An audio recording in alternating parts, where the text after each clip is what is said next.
Hi, everyone, and welcome to the preview show delivered by FedEx. I'm Marty Snider from NBC Sports. This is Chris Rice from right here at NASCAR.com. Hey, also, Colleague Racing. Good to be back. Welcome back. Good to be back. 1 week off for me. Hey, we're going to our home racetrack this weekend, Martinsville. Before we do that, let's go all the way to the West Coast, talk about California. Kyle Larson wins. Hey, what is he doing different as a driver? How has he improved as a driver after all those second-place finishes to finally close one out? Well, I do believe, this is just me, okay, he's grown up a lot and figured out how to conserve his race car until the end. He can run second, third, fourth, but at the end of the race, he still has a little bit left. He hadn't hit the wall and tore up his right side. So that's what I feel is key to his success lately. Well, he showed a lot of patience on that final restart, didn't he, when he got boxed in by Denny Hamlin and Martin Truex Jr. Didn't force the issue, waited until a hole opened, and then he went for it. He did, and that shows his maturity that I was just talking about. Yeah. Sometimes on a restart, you cannot put yourself in a bad position getting in turn one.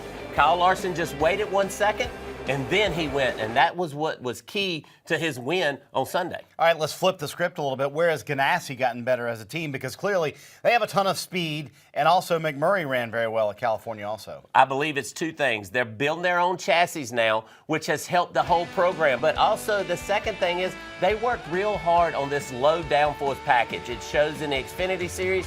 It transfers to the Cup Series, and that's just showing that Ganassi is a better organization right now. All right, so Kyle Larson leading the championship standings. You have Chase Elliott in second. You have Ryan Blaney in seventh. Notice the theme. Are these young guys? They're taking over, aren't they? How long? We're 5 races in, but how long does this last throughout the season, you think? Well, I think it lasts the whole season because it's the young guys' time, okay? At any sport, it's just the young guys have to come in, they have to mature, and they have to figure out how to race fast, okay? And that's what they're doing in this series right now. Kyle Larson is just the guy on top, but Chase Elliott runs well throughout the whole race, okay? He just hasn't figured out how to close, but this is only his second year. I feel it's not far before he figures out how to close and he wins the race. We head to Martinsville this weekend, our home racetrack, by the way, which I love that racetrack, and I love this race. You know, for years, Jimmy Johnson and Denny Hamlin have been so successful at this racetrack. How is it that a team is able to keep that success? Is it more about driver style at Martinsville than car setup? Is that why that happens? Yes, I believe it is. Because let's talk about Phoenix a little bit. And we watched Kevin Harvick be so good at that racetrack.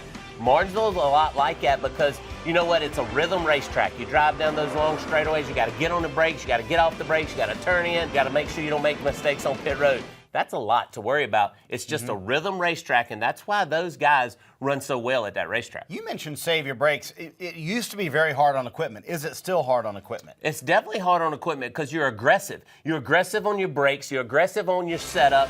So, yes, it's very hard on equipment. The equipment's gotten better, so you don't hear about many failures anymore. We used to hear about a bunch of failures. You don't hear about those failures anymore. All right, the 5-minute clock has not been a big factor since Daytona. We see some cars that look like modifieds at Martinsville when they finish the race.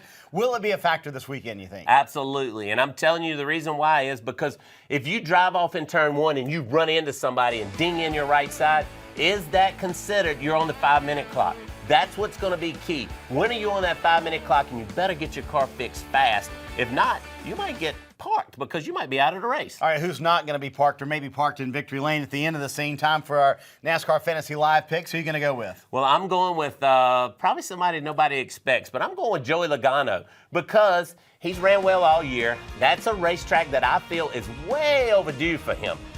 He's always had fast cars there. It's just time for him to go out and win. I do believe Todd Gordon and that group, with Joey Logano, they're going to win this weekend. My picks haven't been the best, but they're getting ready to start being Duly good. noted. That's right. Your picks haven't been the best this year. That's okay. We forgive you.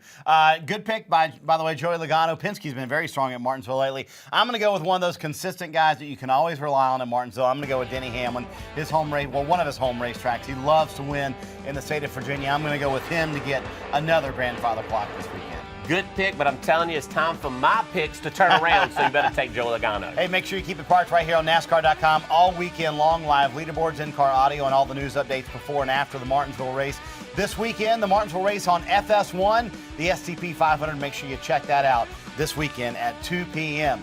We'll see you after the Martinsville race next week. We'll talk a little Texas as we get ready to head to the Lone Star State. In the meantime, enjoy the paperclip this weekend, everyone.